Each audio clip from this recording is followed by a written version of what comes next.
Lieutenant Marcus Hale stood in the observation ring of the alien megastructure known as the Helios Array, staring at the massive star suspended at its center.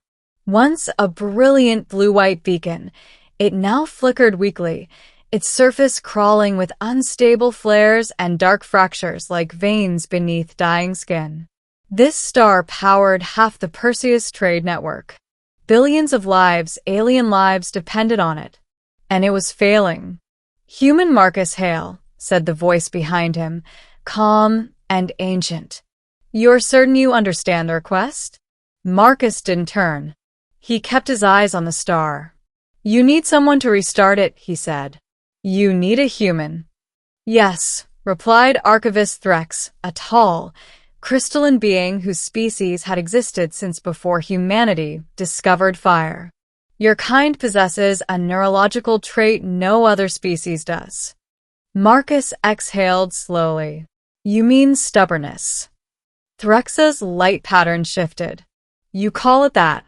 We call it irreversible commitment." The Helios Array was a relic, an ancient machine capable of stabilizing stellar cores. It had saved countless systems over millions of years. But it required a living interface. Not an AI, not a drone. A mind capable of enduring direct synchronization with a star. Every species that had tried before failed. Their minds fractured. Their bodies burned from the inside out. Humans, apparently, were different. "You could ask for volunteers," Marcus said quietly.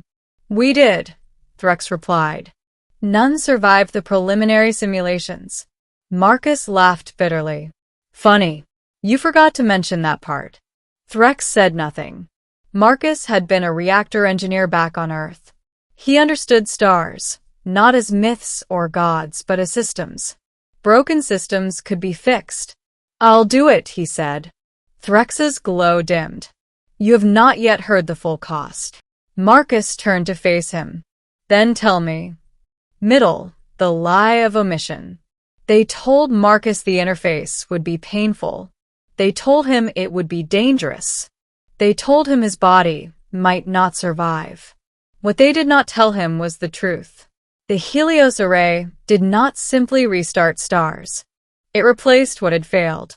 Deep within the star's core, ancient containment fields held something far older than fusion reactions, a stellar intelligence, a remnant consciousness seeded when the array was first built.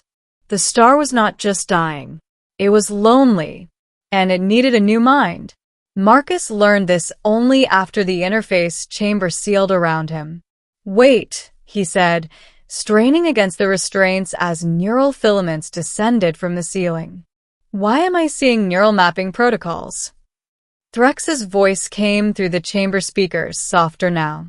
"Because the previous intelligence has degraded beyond recovery." Marcus's heart rate spiked. "You said I'd be an interface. A bridge." "You will be," Threx replied, "for as long as you can endure." "And after?" There was a pause. "After," Threx said, "you will become part of the star." Marcus laughed in disbelief. "You're saying I die?" "No," Threx corrected gently. "You will persist." The filaments connected. Pain exploded through Marcus's skull. Not heat, not pressure, but scale. His mind was ripped outward, stretched across gravity wells and nuclear storms. He felt the star's mass, its age, its exhaustion. He felt its fear. "I am failing," the star whispered. Not in words, but in collapsing equations and dying light. "I know," Marcus gasped. "I'm here." The synchronization deepened. Marcus felt alien observers recoil in shock as the star stabilized, its flares calming, its core reigniting with controlled fury. "It's working," someone shouted. But Marcus was no longer fully listening. He could feel everything. Ships orbiting the star were tiny sparks brushing against his awareness. Worlds warmed by its light pulsed like distant heartbeats. And beneath it all, hunger. The star did not just want stability. It wanted continuation. The terrifying truth. Hours passed, then days. Marcus's body lay motionless in the interface chamber, sustained by machines. His mind existed somewhere between human and stellar. Threx returned. "You have exceeded all projections," the archivist said. "The star's output has increased by 23%. Marcus's voice echoed through the chamber, layered with harmonic distortion. "You lied to me." "Yes," Threx admitted. "We believed you would refuse if you knew." Marcus felt anger ripple through solar plasma. "You needed a sacrifice." "We needed a solution," Threx replied. "Your species is uniquely suited to endure identity dissolution without complete loss of self." Marcus understood now. Humans could lose everything and still remain human. It was why they survived wars, extinctions, planetary disasters. And now, stars. "You're not just restarting it," Marcus said. "You're turning me into a failsafe." "Yes." Silence stretched across light years. Then Marcus laughed. A human laugh, cracked and defiant. "You could have just asked." Threx's glow flickered. "Would you have agreed?" Marcus thought of Earth, of soul, of how one day, billions of years from now, it too would die. "Yeah," he said quietly. "I would have." Ending. Humanity among the stars. Marcus Hale never returned to a human body. But he did not disappear. The Helios star burned brighter than it had in millennia, stable, controlled, aware. It adjusted its output to protect nearby worlds, flaring to deflect cosmic threats before sensors could even detect them. Alien civilizations whispered of the human star, a living sun that answered distress calls, a star that waited. Threx visited the observation ring often.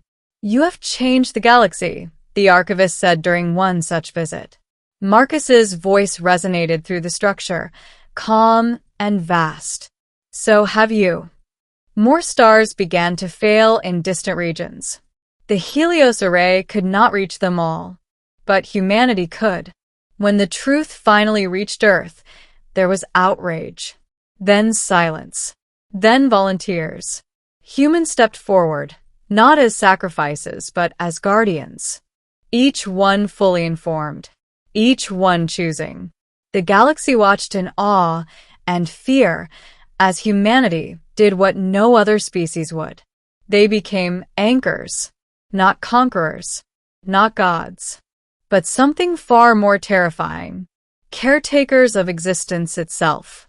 As Marcus Hale burned at the heart of a star, he felt soul in the distance, young, bright, unaware of its future.